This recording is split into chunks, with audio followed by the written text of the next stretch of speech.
मेरा हनुमान कहाँ है? जहाँ प्रभु स्मरण करे वहाँ हनुमान उपस्थित है प्रभु।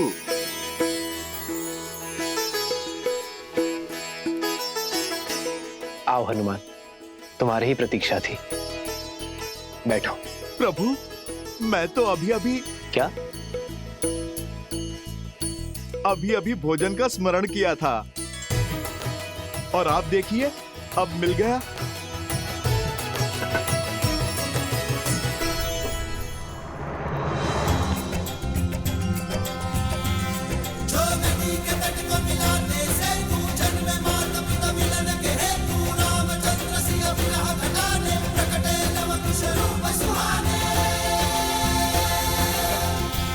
सोम, हाँ हाँ, कहाँ खो गए थे?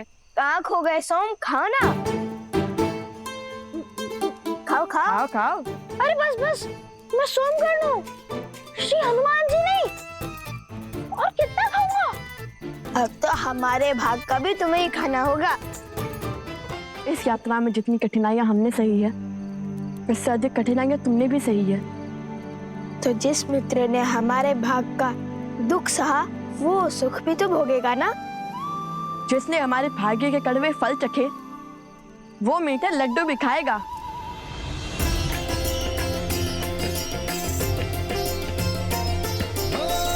मंगल भवन मंगल हारी, द्रवहु सुदशरथ अजर बिहारी।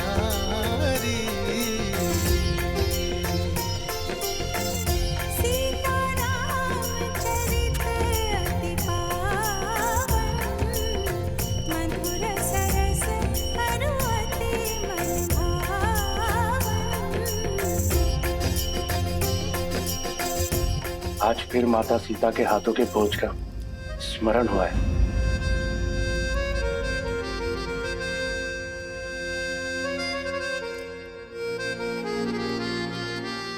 सत्य कहा, भाभी माँ के हाथ का बना भोजन तो भुलाया ही नहीं जा सकता। हाँ देवियों, अद्भुत भोजन बनाया है, धन्यवाद।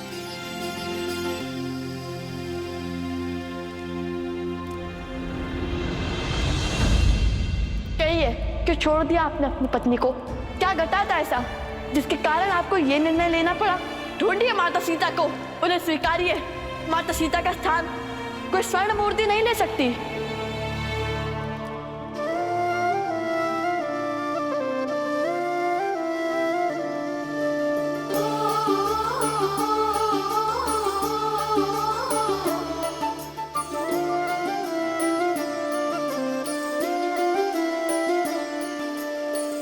जन्म जन्म का है ये संगम, राम रतन सीता वैभव धन। एक है पौरुष एक समर्पण, एक है रूप तो दूजा दर्पण। राम है लोचन सीता दृष्टि, राम है बादल सीता वृष्टि। राम सिया राम सिया राम सिया राम, राम सिया राम सिया राम, राम सिया राम सिया राम सिया राम, राम सिया राम सिया राम।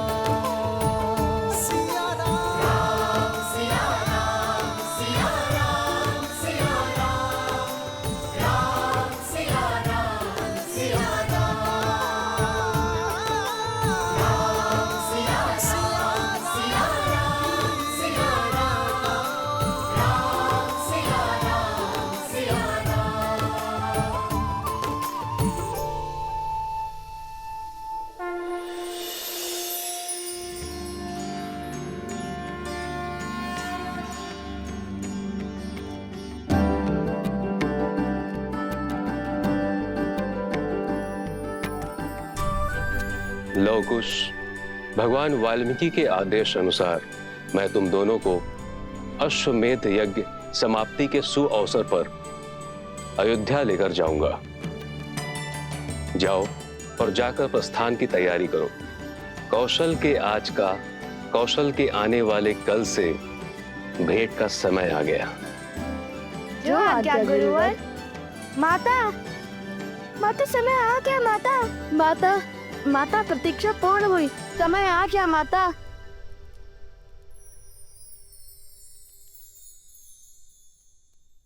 माता, माता, माता, माता, माता, समय आ गया माता।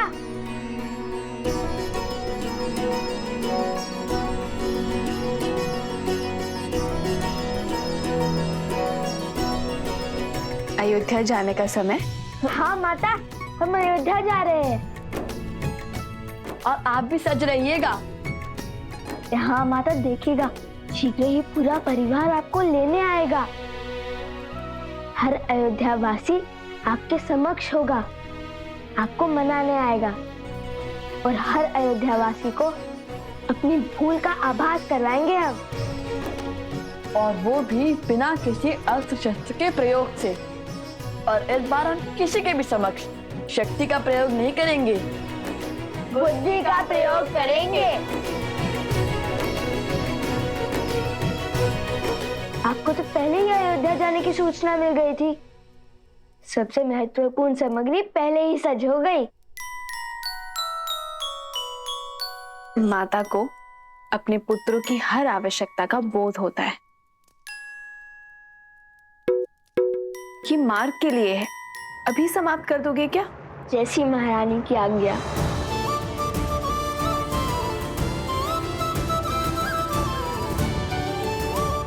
और हाँ, स्मरण रहे, इस बार धर्म के मार्ग में कोई त्रुटि नहीं। जी माता। जी माता। हाँ, तो आप सबको यहाँ इसलिए बुलाया है क्योंकि राजकुमार,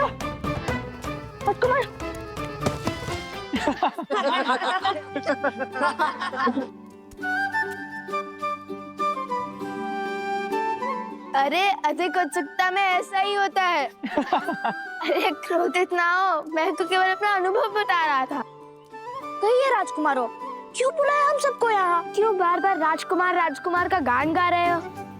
हम तो केवल साधारण से 2 ऋषि कुमार हैं और तुम्हारे मित्र हैं। तो जैसे पहले बुलाते थे वैसे ही बुलाओ।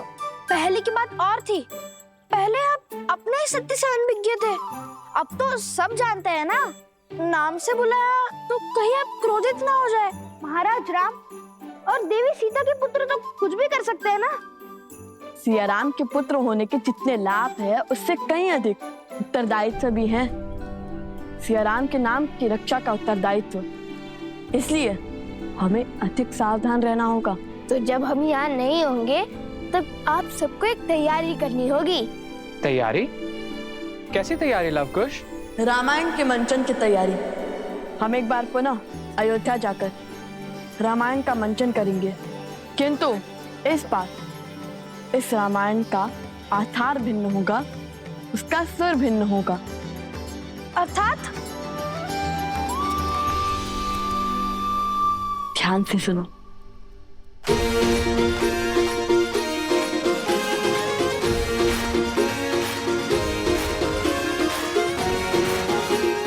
समझ गए ना? समझ गए। थोड़ा धीरे बोलो, किसी को कुछ पता नहीं चलना चाहिए। ये अयोध्या वासियों के लिए अचरज वाली बात होगी। जय श्री राम। जय श्री राम।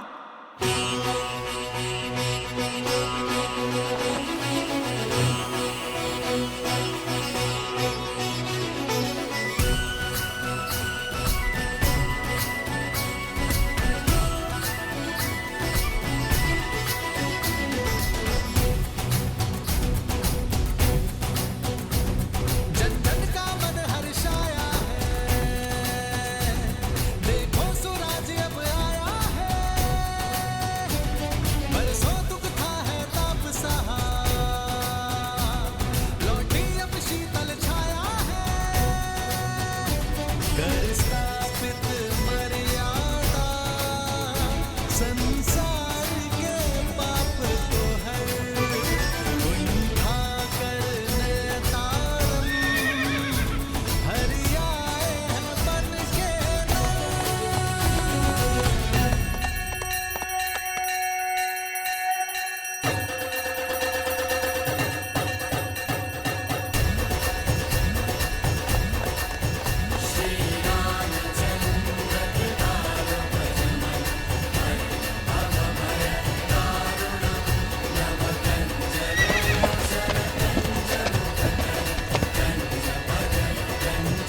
आयुष्मान भव शत्रुघ्न।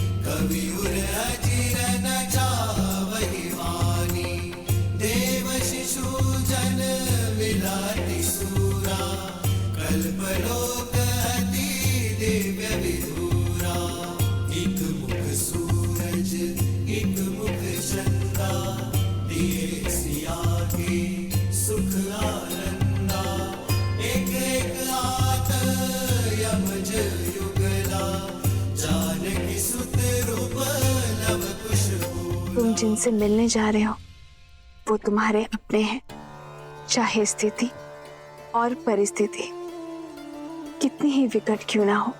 भावनाओं में बहकर अपनी गुरु की बात मत काटना और गुरुवर की आज्ञा के बिना अपना सत्य किसी से ना कहना, क्योंकि यदि भगवान वाल्मीकि ने इस सत्य को छुपाया है तो इसके पीछे अवश्य ही कोई कारण होगा।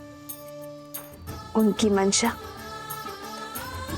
सदा भावनाओं को समाज और समझ के अनुसार ढालने की होती है। जैसी आपकी आज्ञा माता। आपको तैयारी करनी है माता अयोध्या जाने की, भूल तो नहीं जाएंगी ना माता?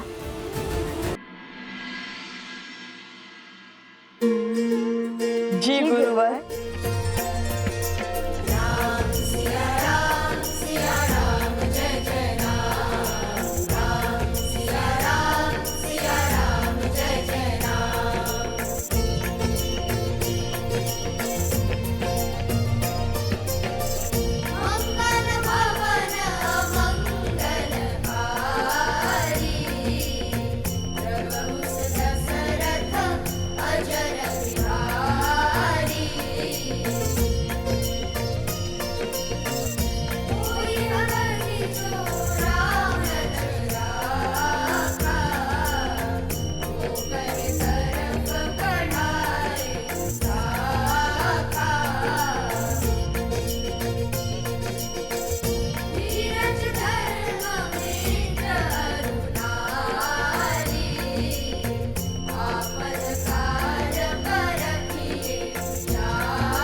क्या हुआ, रुक क्यों गए?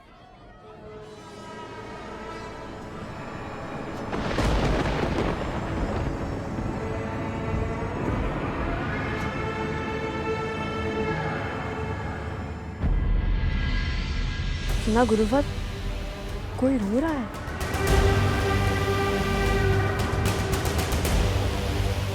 जाओ लवकुश जाओ, जिस ओर तुम पग बढ़ा रहे हो वो तुम्हारी मृत्यु का मार्ग है।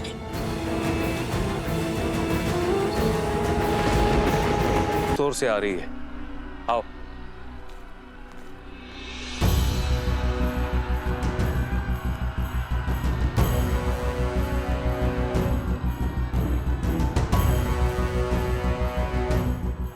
लगता है बहुत से लोग एक साथ रो रहे हैं, शोक मना रहे हैं। जाओ लवकुश जाओ, जिस ओर तुम पग बढ़ा रहे हो वो तुम्हारी मृत्यु का मार्ग है। जितना आगे बढ़ोगे उतना ही अपनी मृत्यु के समीप जाते जाओगे। इस बार जो मैंने जाल बिछाया है उससे तुम निकल नहीं पाओगे। आज इनका धर्म, इनका न्याय और इनकी अच्छाई ही इनके अंत का कारण बनेगी भैया। जाओ बानासुर, जाओ और मृत्यु का तांडव आरंभ करो।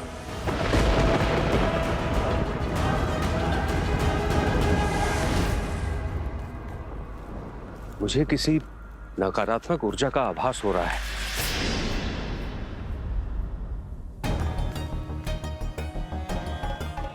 ऋषिवर शीघ्र आइए।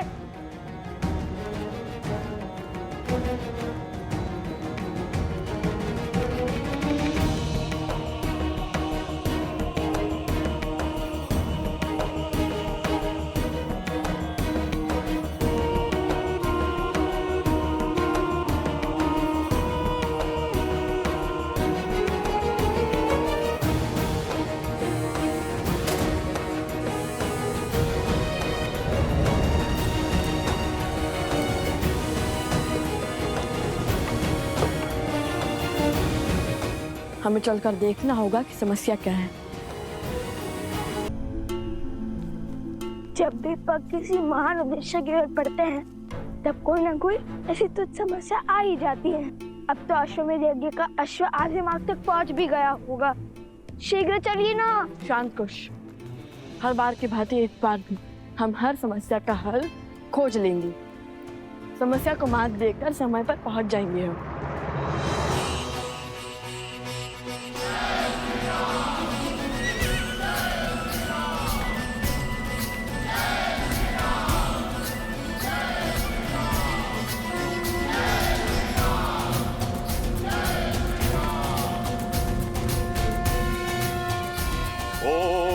मंत्रहीनम क्रियाहीनम भक्तिहीनम सुरेश्वर यत् पूजितम मया देव परिपूर्ण तदस्तु मे यदाक प्रभ्रष्टम मात्राहीनम च यद् भवेत् तत्तं क्षमत्याम देव प्रसीद परमेश्वर।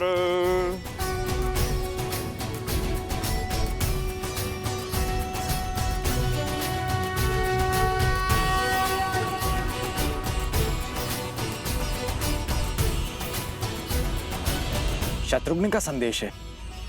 हमारा अश्व भ्रमण करता हुआ सकुशलता से आगे बढ़ रहा है। वो शीघ्र ही अयोध्या पहुंच जाएगा।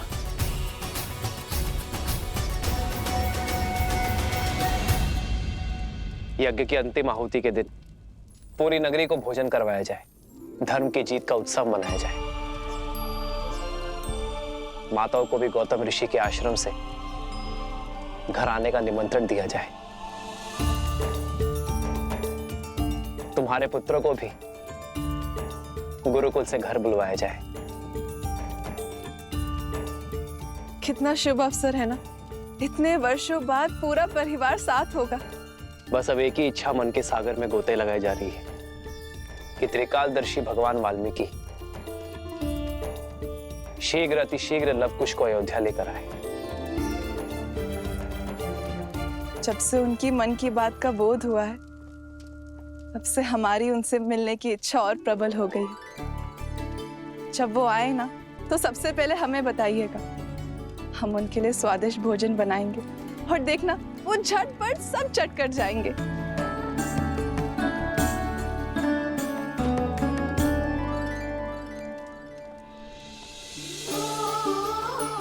वर्षों बाद अयोध्या में आनंद का आगमन होने वाले सीते,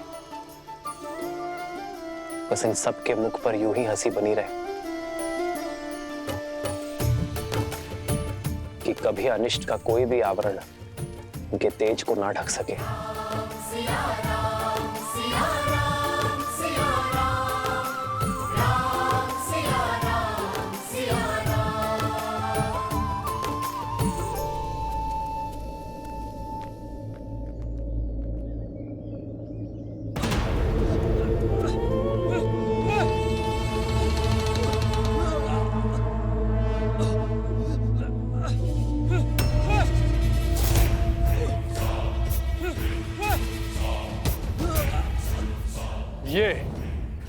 ये भिक्षा देकर मेरा अपमान कर रहे हो?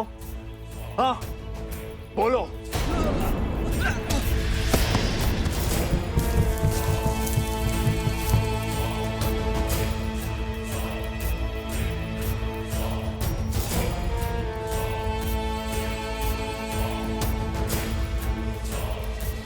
मैंने अपना जीवन दांव पे लगाकर तुम सबकी सहायता के लिए सभी राक्षसों को इस गुफा में बंदी बनाकर रखा है। अपने बल और सामर्थ्य से उन्हें रोक रखा है और अब इस अथाह परिश्रम का उचित मूल्य चाहिए मुझे। इस उपकार के लिए हम आपके कोटि कोटि आभारी,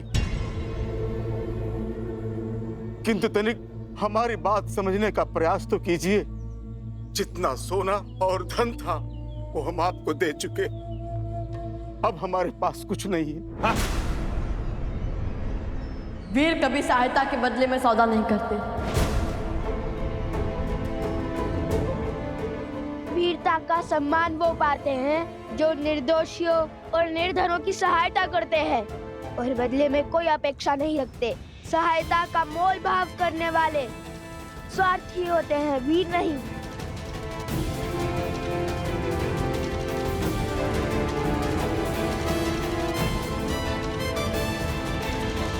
ऋषि कुमार, आप क्यों अपने प्राण दांव पर लगाते हैं? चले जाइए यहाँ से। हमारी समस्या आपके सामर्थ्य से बाहर है। उसका निर्णय हम स्वयं लेंगे। आप केवल अपनी समस्या बताइए।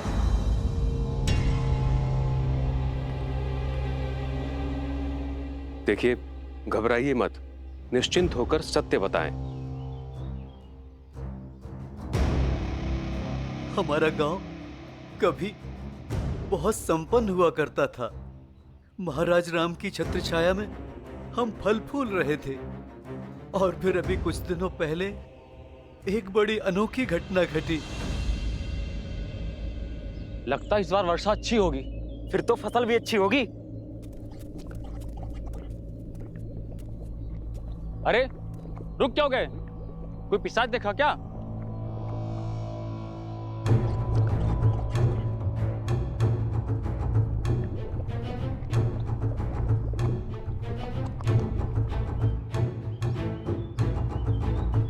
हे ईश्वर, ये कैसा दलदल है? मैं जड़ी बूटियां लेने वन गया था।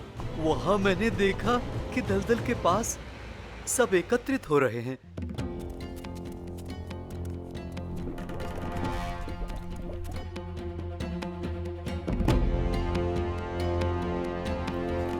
मुझे किसी नकारात्मक ऊर्जा का आभास हो रहा है। फिर क्या हुआ? मैंने देखा कि इसे ही देखते रहोगे, आगे बढ़ोगे?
और इन असुरों ने हमारे सुखी गांव को शोक के सागर में डुबो दिया।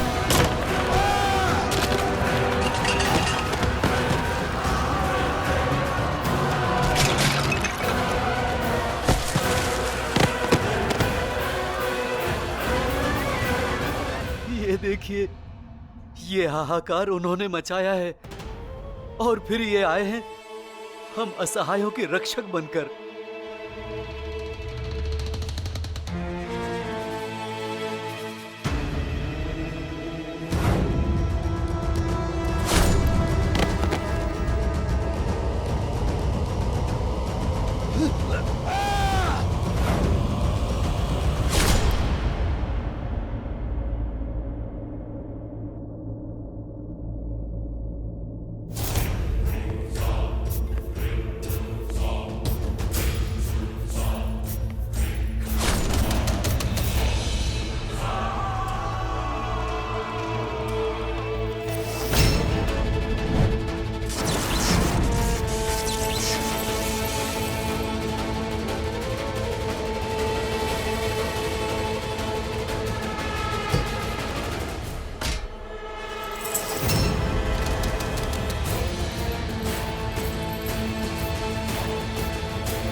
तब से प्रतिदिन भीतर बंद ये असुर इस गुफा को तोड़ने का प्रयास कर रहे हैं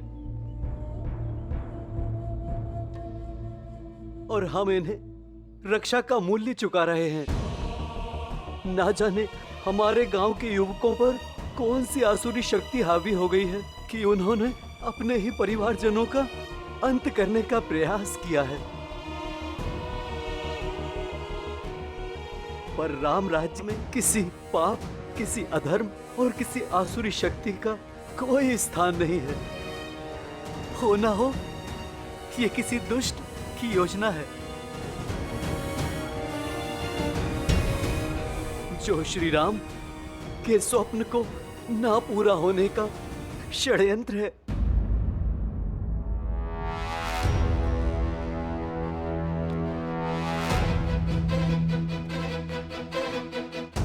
भैया, भगवान वाल्मीकि ने हमें बल से पहले बुद्धि का प्रयोग करना सिखाया है। और मेरी बुद्धि कहती है कि यहाँ पर कुछ तो अनिष्ट घट रहा है। अनिष्ट? क्यों? तुमने तो कहा था, अपनी बात स्वयं में भूल गए कि उद्देश्य पथ पर अनिष्ट स्थितियां अपने आप ही उत्पन्न हो जाती हैं।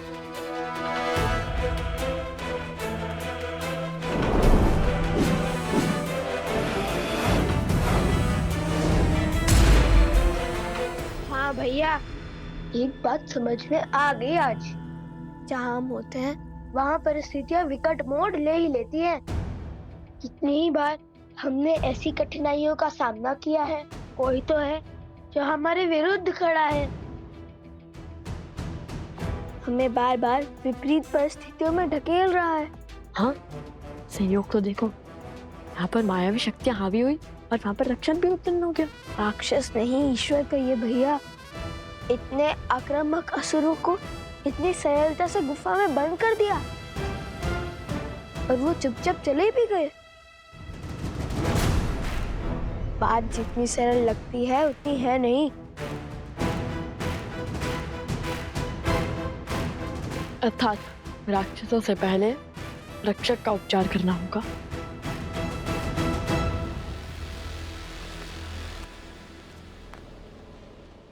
लव कुश, ये समस्या मुझे हल करने दो। नहीं गुरुवर, आपके शिष्यों के होते हुए आपको कष्ट करना पड़े, ये तो असंभव है।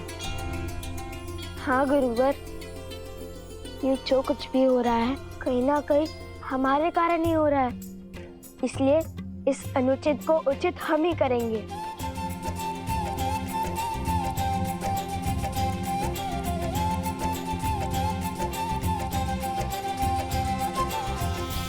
आप तब तक पीछे हट जाइए।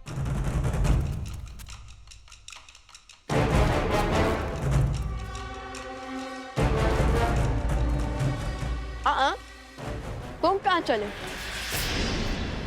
वहीं खड़े रहो।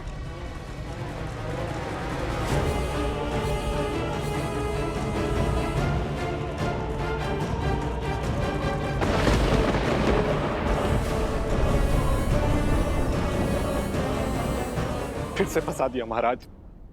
मैंने कहा था ये दोनों बहुत चतुर हैं।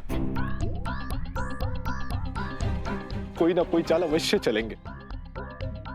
फिर से मुझे पिटवाने का इंतजाम कराया आपने। करने क्या वाले हैं ये दोनों? गुफा के भीतर क्यों नहीं जा रहे? वही तो मैं भी सोच रही हूँ भैया।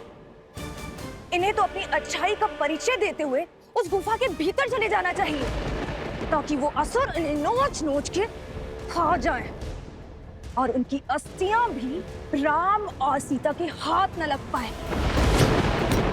बस अब ये बानासुर कोई मूर्खता न कर बैठे। मुझे यहाँ अकेले खड़ा क्यों किया है? तुम्हारी वीरता देखने के लिए। अच्छा, वो पत्थर उठाओ। गुफा का द्वार बंद है ना, खोलो उसे। अच्छा, तो तुम दोनों भीतर जाना चाहते हो? सब पता चल जाएगा, पहले द्वार तो खोलो। हाँ, अभी हटाता हूँ।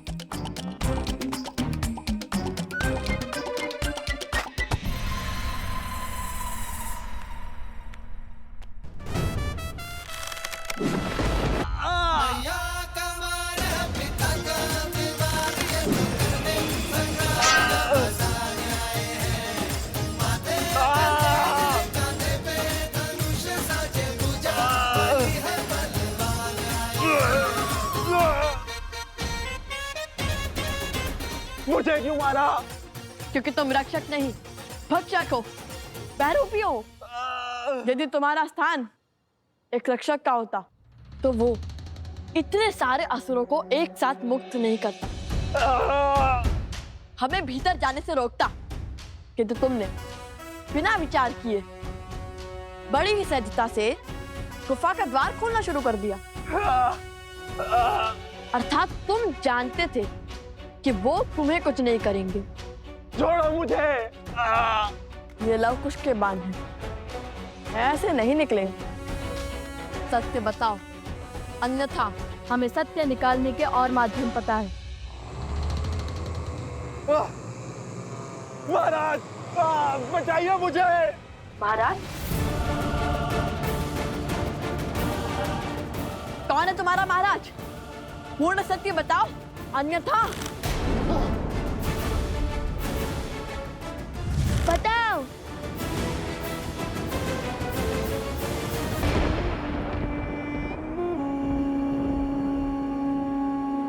एक कार्य ठीक से नहीं कर सकता ये मूर्ख। आज फिर लव कुश के जाल में फंस गया ये मूर्ख। अंतिम अवसर है, सत्य बताओ, अन्यथा। महाराज, बचाइए मुझे, बचाइए महाराज,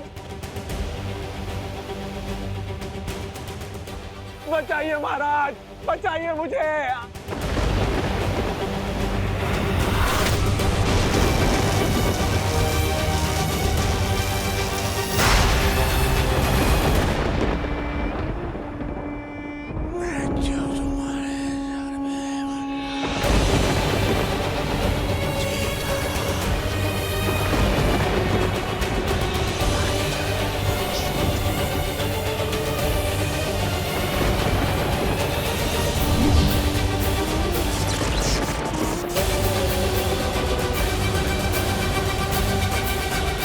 सत्य बताओ, अन्यथा।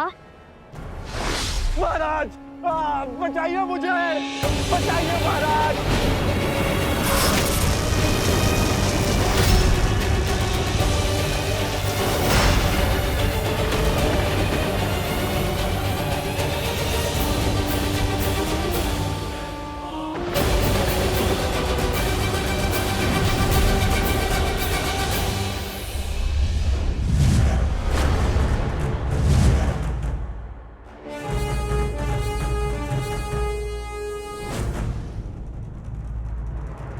तुम्हारा संदेह उचित था, ये कोई छली ही था।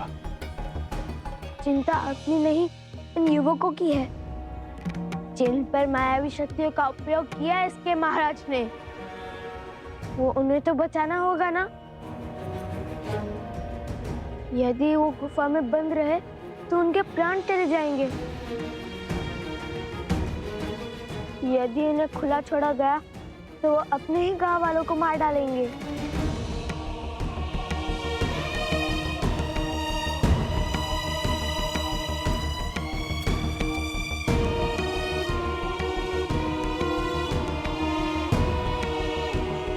हम जाएंगे इस गुफा के भीतर। नहीं, भीतर संकट है, तुम दोनों के प्राण भी जा सकते हैं। तो क्या हुआ ऋषिवर? यदि पिता के राम राज्य की कल्पना को सार्थक करने के लिए पुत्रों के प्राण भी चले जाए तो भी अंतर नहीं पड़ेगा। हम अपने माता पिता का मान को भी झुकने नहीं देंगे।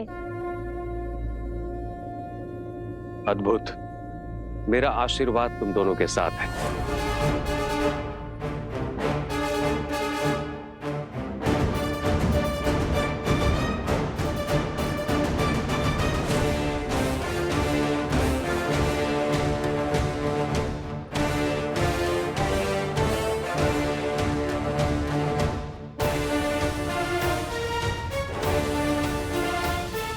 रोकिए इन्हें, ये अबोध बालक है, कैसे लड़ पाएंगे उन राक्षसों से? निश्चिंत रहिए, ये कोई साधारण बालक नहीं, हर असंभव को संभव करने वाले लव कुश हैं।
इन्होंने तो हमें हर ओर से घेर लिया।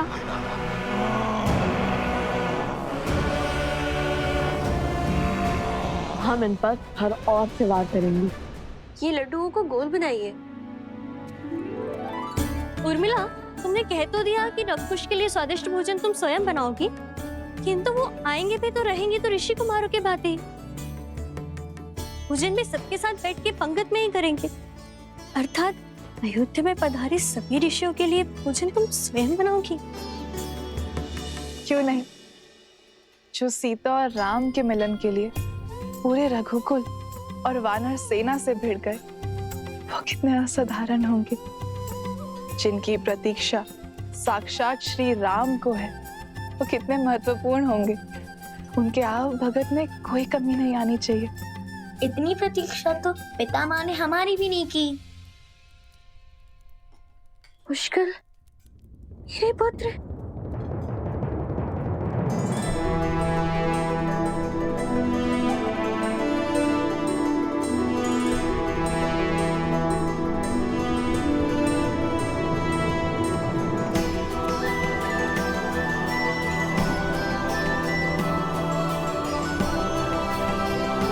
पुष्कर, सुताक्ष, माता।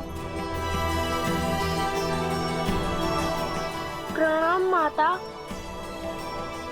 लगता है मांडवी के दोनों पुत्र अपने संस्कार गुरुकुल में बिसरा है।